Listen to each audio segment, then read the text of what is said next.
Hi guys, so ngayong araw nandito nga pala kami sa Dali para mag-grocery. Halagang 500 nga lang yung pamimili namin dito.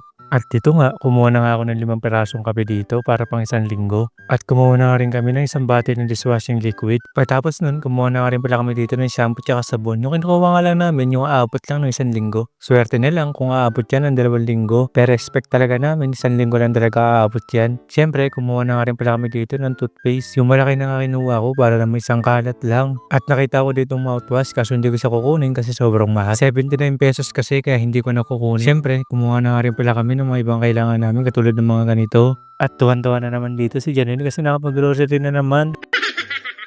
At dito nga napansin namin may bagong flavor ang Lucky Me Beef kaya naman itatry na namin to. At ito na nga pala yung iba naming napamili kaso hindi namin alam kung nasa 500 na to. Hindi rin kasi kami makapamili ng maayos dahil sobrang dami ng tao dito sa Dali. At kumuha na nga rin pala ako dito ng 2 dilata. Siyempre hindi naman kasi araw-araw magdidilata kami.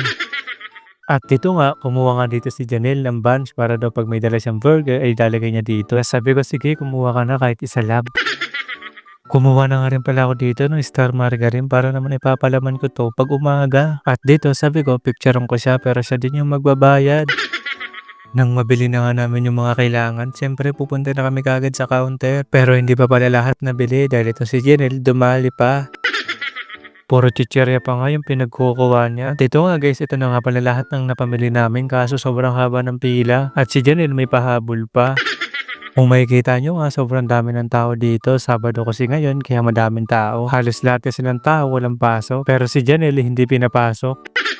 At dito, pinapa-counter na namin lahat ng binili namin. Sana hindi siya umabot ng malaki-laki. At kapag umabot kasi ng malaki-laki, malaki-laki din yung problema namin. Kasi kung aabot yan ng 1,000, mapipilitan ako tumakbo papunta sa bahay para kumuha ng budget. Saktuhan lang kasi kami kung magdala para naman wala kami mabibili na kung ano-ano. At ito nga, ang total pala ng bill namin ay 580. Buti na lang talaga, hindi umabot ng 1,000.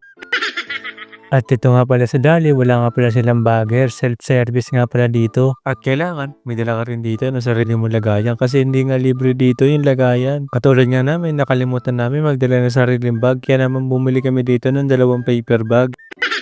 At ito nga, pinag-iwalay namin dito yung mga sabon tsaka pagkain para naman hindi maghalo. Pagkatapos namin magbayad, uwi na kagad kami dito. Maglalakad nga lang kami. Malapit lang naman kasi kaya hindi na kami sasakay. Saktuhan lang kasi yung budget namin pang 1 buwan kaya naman nagtitipid kami. Madami kasing tao sa Ugbo kaya hindi kami dun dadaan.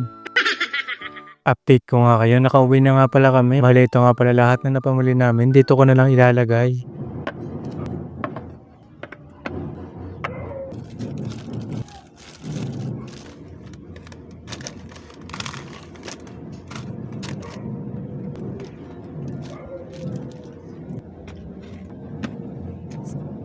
At hanggang dito na lang guys. Please like, follow, and share. Bye-bye!